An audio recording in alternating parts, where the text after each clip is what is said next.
Bismillahirrahmanirrahim. Bab ma jaa bis salati ala khumrah. Soalan 64 menyatakan sembahyang atas tikar kecil khumrah. Ya saudaraku, di sini membicarakan sembahyang di atas tikar, maka iaitu harus dua. Dengan dalil hadis yang dikeluarkan oleh Tirmizi, demikian bunyinya. Ani bin Abbas qala kana Rasulullah sallallahu alaihi wasallam yusalli 'ala al-khumrah. Di bahasa Arab bila kana, dia punya khabar ni ialah jumlah fi'liyah yusalli. Maksud dia apa? Li ifadatil istimrar wa dawam, makna mengekali. Maknanya kebiasaan Rasulullah memang sembahyang ketika mana sejadah gitulah. Diriwayatkan daripada Ibnu Abbas radhiyallahu anhu, katanya adalah Rasulullah SAW sembahyang atas khumrah. Maka asal makna khumrah ialah tikar kecil yang dianyam daripada daun tamar. Kalau kita banyak rasa anyam daripada daun apa? Mengkuang. Kan? Dia pakai tikar mengkuang. Tadi. Sudah, sekarang pun kalau kata mengkuang, dia tak boleh mengkuang. Ingat berbuang. Tikar mengkuang kan. Dia ambil, dia buang duri, dia celup bagi lembut kan. Kerana dia beri warna, kemudian baru dia anyam. Dulu cantik kan. Halus kerja tikar mengkuang. Ini daripada daun tamar. Di daun kelapa pun tak ada buat tikar. Ada tikar daun kelapa tadi.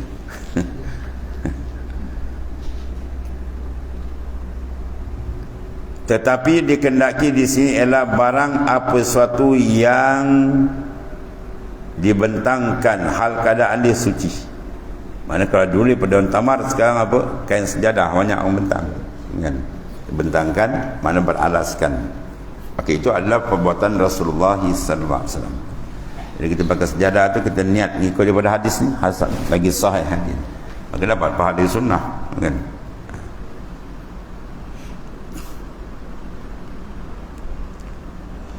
Kemudian kata Abu Isa At-Tirmizi, dan pada bab ini ada riwayat daripada Ummu Habibah dan Ibnu Umar dan Ummu Salamah dan Sayyidina Aisyah dan Sayyidina Maimunah dan Ummul Kalsum binti Abi Salamah dan Ibnu Abil Asad dan Ummu Salamah. Kemudian kata Abu Isa, bermula hadis Ibnu Abbas ini hasan lagi sahih, hasan min tariq, sahih min tariq al-akhar, mana dua jalan. Dan telah dikeluarkan oleh Imam Bukhari dalam sahihnya dalam kitab Salat, dan Muslim dalam kitab Salatul Jamaah. Mana hadis kuat, riwayat sahih Bukhari Muslim ada. Jadi maknanya sembahyang kita gunakan tikar kecil. Ya. Kau pergi Mekah, kalau ada orang anyam tikar apa tambal tu, kirimlah beli kan. Tak jumpa kan. Kalau ada ke kawasan pendaratan tu, kalau buat kan dalam tu. Ambil sunnah Nabi SAW yang asli macam ni, agar kita sembahyang tu, kita buat ibadat, sentiasa hati kita dengan Rasulullah SAW. Ya, menambah cinta kepada baginda adalah ibadat besar, menyebabkan kita kuat berpegang pada syariat. Masalah sembahyang di atas khumrah apa hukum? Kata Qastalani, khumrah itu sajadah kecil yang dianyam akan dia daripada daun tamar. Dan kata Abu Isa, dan dengan hadis yang dalam masalah 64 ini berkata setengah daripada ahli ilmi Allah. Dan telah berkata Imam Ahmad dan Ishaq, sesungguhnya telah sabit, sabit hadis datang tu hadis sahih daripada Nabi SAW sembahyang atas khumrah. Dia kalau kata wasabata fil hadis dengan wawarada, dia ada beza. Kalau wawarada mungkin hadis tu hadis dhaif. Tapi kalau wasabata sabit, mana hadis sahih. Di sini diguna lafaz sabit ke ataupun datang guna lafaz sabit, dan telah sabit, mana hadis ini hadis sahih. Telah sabit daripada Nabi SAW sembahyang bagi Nabi SAW atas khumrah. Jadi kalau kita dapat beli betul-betul kan, orang pergi kaki berjaya. Bila kita sujud tu teringat kepada Nabi SAW kan, terasa kita cara baginda SAW sujud di atas khumrah, menambahkan kasih kita kepada baginda sallallahu alaihi wasallam. almarhum tuan guru ni Abdul Aziz kata kan, bila orang tanya dia capal kan, orang sibuk pakai capal, apa jawab tuan guru, apa sahaja yang berkaitan dengan Rasulullah SAW gunakanlah supaya hati kita kuat kasih kepada dia. Itu dia. Ya, dalam hadis kata la yamassumun nar, tidak akan disentuh neraka orang yang dalam kalbi dia ada cinta kepada Rasulullah sallallahu alaihi wasallam.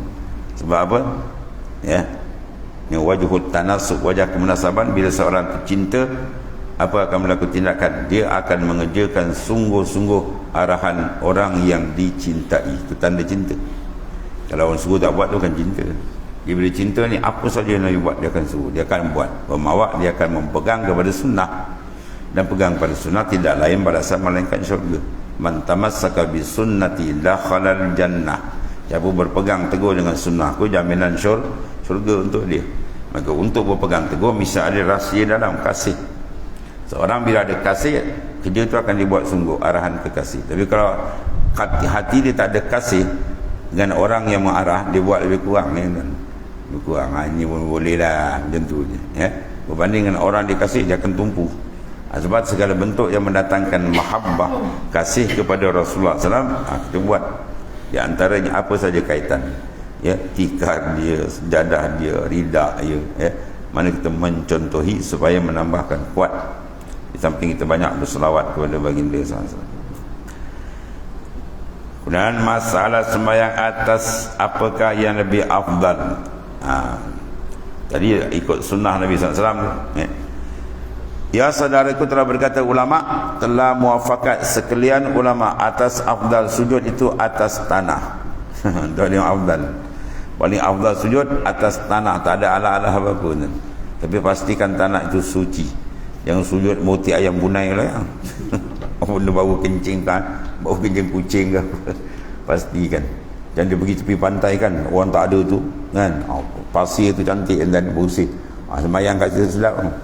Ya, kita letakkan dahi kita atas tanah tu, tak ada alas, itu lebih membawa perasaan tawaduk, merendahkan diri kepada Allah Ta'ala. Ini dia punya lapik, bukan main banyak lapik. Tempat imam lagi banyak lapik, 4-5 lapik. Nak tombang tu imam duduk. Ada satu masjid dia pergi sengaja, dia punya kapit kami tinggi tuan. Apa kita tolak tepi, kita main kat bawah ni. Rongga nak atas tu. Tinggi tau. Tak berapa lapis dia bubuhkan tebal. Kita semayang dah bergongga, berdebu satu dengan macam-macam tu ni. Tentang afdal semayang di atas tanah tu tuan-tuan ni. Siapa yang buat ni? Ya. Umar bin Abdul Aziz di antara dia. Seorang pemimpin yang sangat warak, ya, sangat hebat menjalankan hukum Allah Subhanahu Wa Taala. Umar bin Abdul Aziz, dia semayang dibuka dengan kapit, dia semayang dia sujud atas apa, atas pasir tu bos. Padahal dia pemimpin Perdana Menteri tuan, dia nak buat 10 lapis kapit pun boleh. Dia tak nak, sengaja dia letakkan dahi di atas tanah supaya melahirkan kehinaan dia dengan Tuhan. Itu masing-masing punya jalan hebat. Kerana maksud dia adalah menghinakan diri. Sebab sujud tu lambang paling rendah, kita menghinakan tempat dahi yang mulia kan. Muka orang kenal orang dengan apa kan? Dengan tapak kaki ke dengan muka? Oh, muka dia bagus, dia muka tak tu malu, cuma muka tersebut. Jadi muka tempat mulia ni kita sambam kat bawah, tempat orang lacak tu. Itu maknanya kita menghinakan diri kepada Allah Ta'ala, merasakan kehambaan kita, baru Tuhan angkat martabat dia. Man tawadha'a rafa'ahu, siapa tawadhu' telah angkat martabat dia. Dan menghinakan diri je dan menambahkan tawadhu' tu. Adalah amal kasih kepada golongan mutawadhi'in, orang yang merendahkan akan diri di hadapan Allah Subhanahu Wa Taala. Maka tiada disuruh bersedap-sedap sujud. Ya.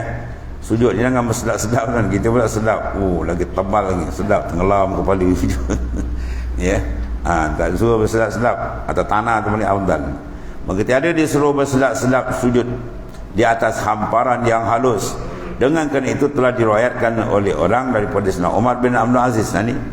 Umar bin Abdul Aziz, iaitulah khalifah dan amirul mukminin. Dan setengah ulama mengilhaqkan dia dengan ya amirul mukminin, ya, iaitulah dengan khulafa ar-rasyidin. Hebat ini. Bahawa adalah didatangkan tanah, disemayang atas pasir di atas tanah. Maka diletakkan atas tikar sembahyang, maka sujud dia atasnya kerana sangat tawaduknya dan khusyuk. Dia sujud atas tanah. Betul-betul lah mengendahkan diri. Bukan sujud atas tanah tu ada maksud lain. Ada juga. Tahu kumpulan mana? Dia sujud atas belacan. Tahu? Syiah. Dia ambil tanah khas Karbala, dia buat pula macam belacan. Letak kat depan.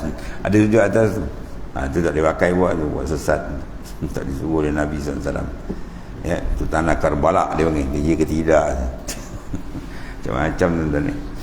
Kita tak ahli sunnah wal jemaah. Atas tanah tak kira tanah apa, pasir ke tanah pasir bulat ke tanah merah. Janji dia suci. Tak ada najis. Kita hantarkan daya kita. Kan? Tuan-tuan ada kebun ke mana, pergi kebun semayang dia tak tanah. Pastikan tanah tu bersih. Ya, tak ada najis, tak ada apa. Tak payah pakai sejadah. Mayat tu tak tanah sujud. Lain macam rasa. Ya. Semayang kena ketip apa semua api pula kan tekankan. Ya. Habis. Jadi khalifah Amirul Mukminin daripada Umar bin Abdul Aziz, dan zaman dia punya karamat dia tentang masya-Allah. Binatang buas tak bergaduh. Kalau letak anjing dengan kucing, kucing dengan rimau dia tak bergaduh. Itu mana keadilan dia menjalankan hukum syariat Allah Ta'ala. Telah berikan karamat dia banyak.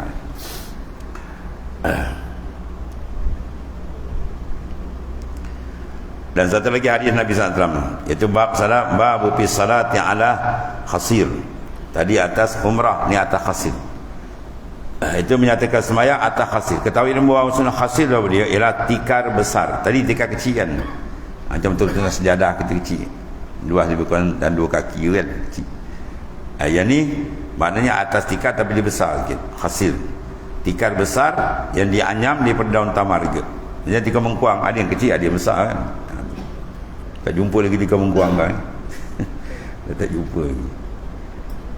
Dan seumpama ni lah, maka semayang di atasnya itu harus jua dengan dalil hadis yang dikeluarkan oleh Abu Isa At-Tirmizi. Daripada demikian bunyinya, an Abi Sa'id anna Nabiy sallallahu alaihi wasallam shalla 'ala al-khasir. Bahasa dari riwayat kau dia Abu Sa'id bahwasanya Rasulullah SAW sembahyang ia atas khasir. Ini tikau jahitan anyaman daun tamar yang besar sikit. Dan pada bab ini ada riwayat daripada Anas dan Al-Mughirah bin Syu'bah.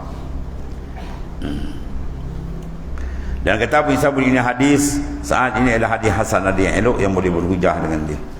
Dan membuat amal atas ini hadis di sisi kebanyakan ahli ilmi, melainkan bahawasanya satu kaum daripada ahli ilmi memilih mereka itu akan sembahyang atas tanah hal keadaannya sunat yang nilai dengan tiada berlapik terus. Itu lebih menghasilkan ketawadukan.